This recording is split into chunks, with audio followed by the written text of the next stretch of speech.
Okay, today, Carla, we're making Asiago cheese bread. Basically, this is an Italian ciabatta bread with Asiago cheese in it. Years ago, Kroger used to sell an Asiago cheese bread that I fell in love with. Used to buy it all the time, and then suddenly they quit carrying it, and I could never find it anymore, so I decided to make my own. So that's what we're doing here today. We start off by making what's called a Biga, or a starter dough. And you can make that the night before. It's just some flour, some water, and some yeast. That sits in a bowl at least 12 hours, up to 24 hours. You can, like I said, do it, start it the night before, put it on the counter, leave it, come back the next morning, and then move on with the recipe. So that's the first thing we're going to do, is make the starter. And we're going to get started here.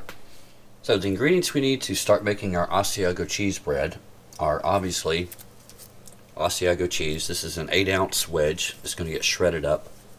We're going to need some yeast since we're making bread. This is the rapid rise or instant yeast. We're going to need some all-purpose flour.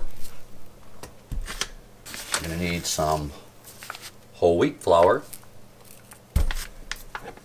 a little bit of salt, some water, and that's all the ingredients there are. So fairly simple in terms of ingredients.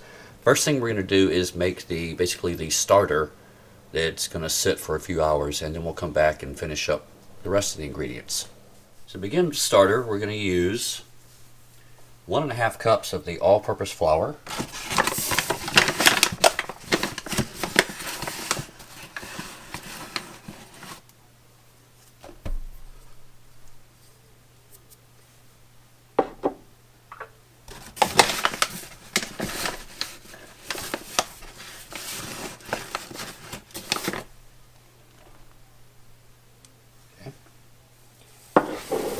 A 1/4 cup of the whole wheat flour,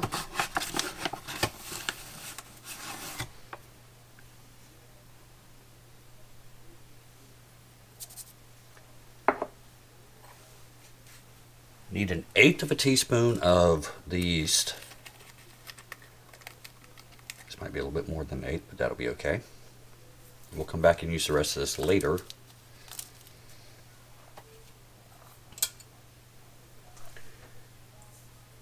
And then 1 cup of warm water.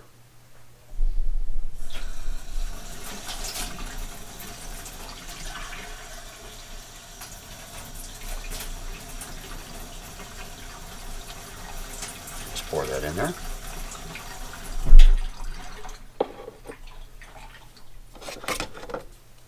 And we're just going to stir this around and get it all mixed up.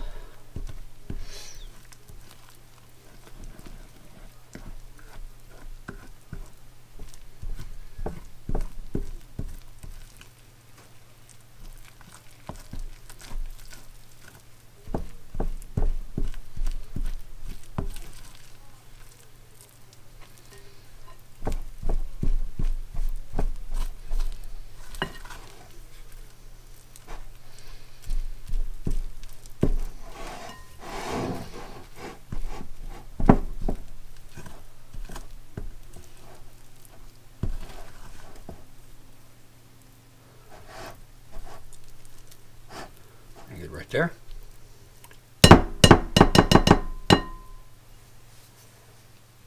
Pardon my fingers. And then this is just going to sit on the counter for about 12 hours. It's going to rise. It's going to get really, really bubbly. And then once that's done, we're going to use that as we finish off the recipe. So I'm going to cover this with saran wrap. I'm going to leave it sitting on the counter. I'm going to do some chores. I got to mow the grass, and when I come back this afternoon, we'll continue on and finish this off. Okay, several hours later, the starter bit has risen. You can look in the bowl here. You can see it's risen. It's got bubbly. If you poke it with your finger, it's nice and sticky, and it's got air bubbles in it and all that. That's from the yeast. Smells nice and yeasty too, so that's exactly what we want. Next thing I need to do is I need to grate the Asiago cheese. So I've cut the cheese up. Again, this is 8 ounces of Asiago cheese.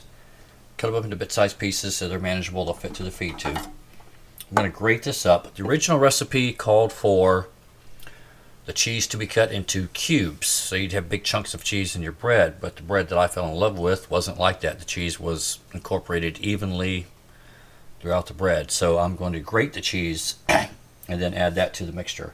So we'll do that first. Turn that on. Try not to cut myself.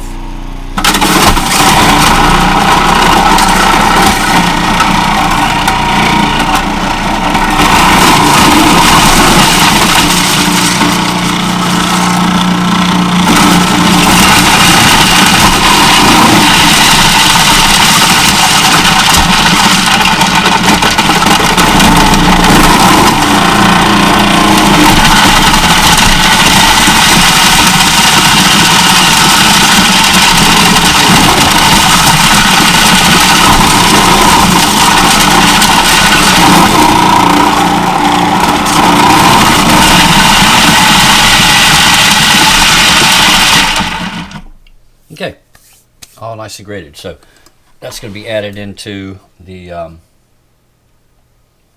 dough as we're mixing that up. So I'm going to switch out from this to the blender or the mixer, and I'm going to give Pauline a couple of scraps of what's left over of the Asiago cheese, and we'll be right back. Okay, I've transferred the starter dough into the mixer bowl, and I'm going to lower this down. Lock it down, and I'm going to start this on low. If I plug it in first, that always helps. There we go. To this, we're going to add 2.5 cups of all-purpose flour.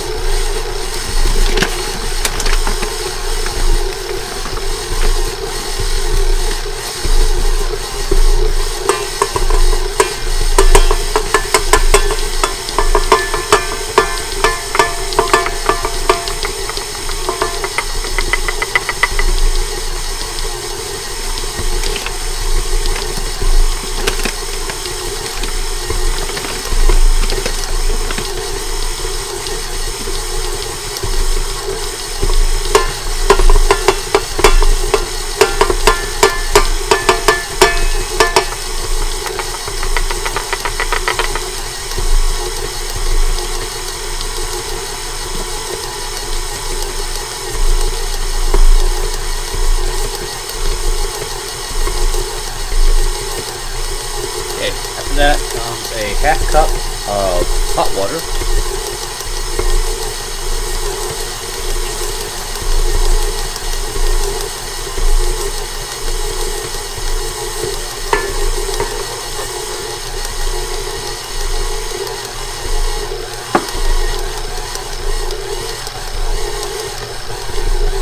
One and a half teaspoons of salt.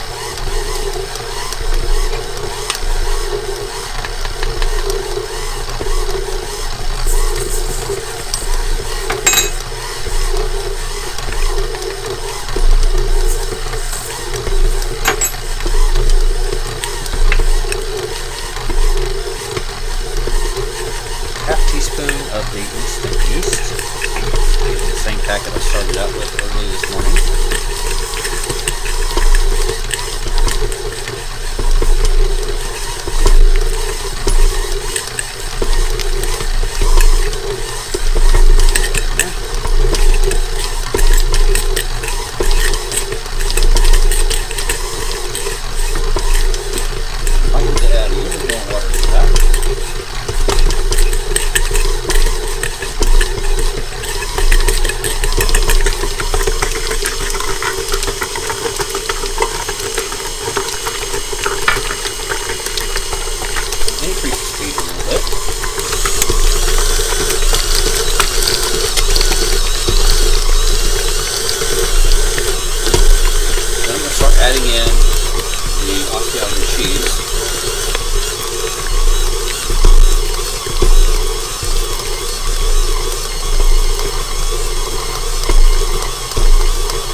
going to let it on there for about 4 minutes, and then we're going to put that into a greased bowl. I just used some olive oil to spread around the bowl, and then it's going to sit for about 2 hours until it rises again, and then we'll start making the actual loaves from it. I put the dough now into the bowl that I kind of oiled down with some olive oil. I'm going to cover this with saran wrap. If I'm lucky. There we go. And then this is going to sit so this can rise for about 2 hours. While it's doing that, I'm going to go take a nap because I deserve it. And then when we come back, we're going to take this out and actually shape these into 2 loaves of bread. Okay, the dough has now risen considerably, as you can see, doubled or almost tripled in size. So I'm going to turn this out onto a floured surface, and from that we're going to shape our loaves.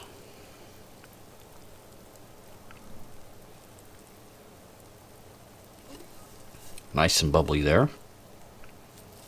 By the way, this is a very sticky dough, so be prepared for that. Like really sticky dough. But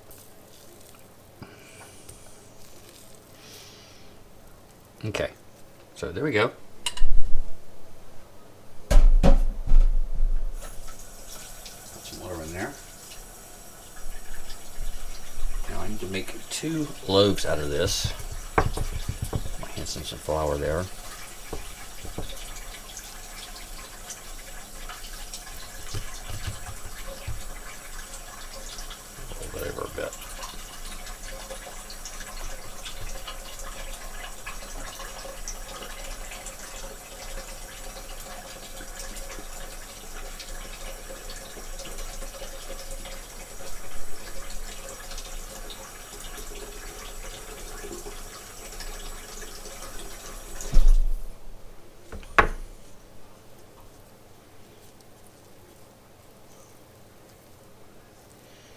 About even portions there. Roll that around a little bit to the flour. I want to shape it into 2 loaves, about like that.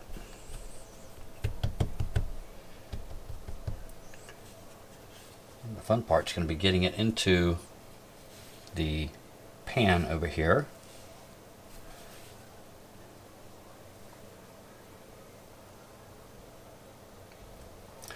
That. I'm going to do the other one.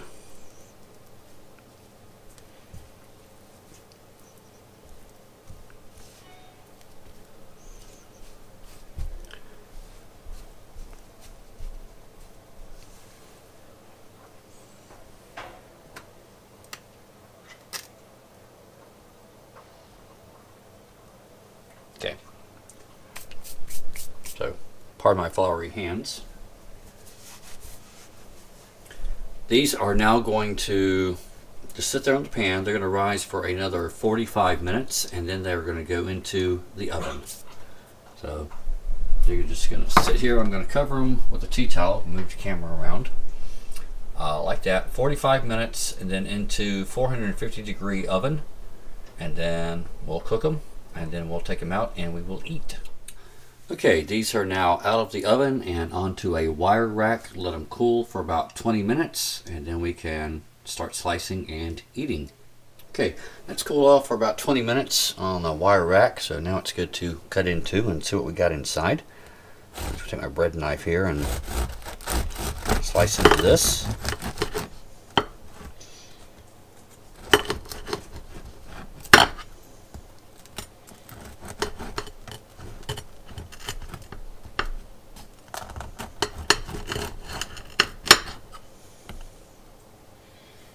And there we go. A nice Italian ciabatta bread with Asiago cheese in it. And if you wanted to do this for like sandwich bread, you could put it in a regular loaf pan instead of making 2 individual loaves like I did. If you want to make just plain ciabatta bread without the cheese, just follow this recipe, leave the cheese out. But either way, you can see, I don't know if you can see that on the camera or not, but you can see the individual bits of cheese and all that spread throughout the bread. Smells perfect. The dog's here ready for some. Hey dog. So we're going to dig into this, and we'll see you next time.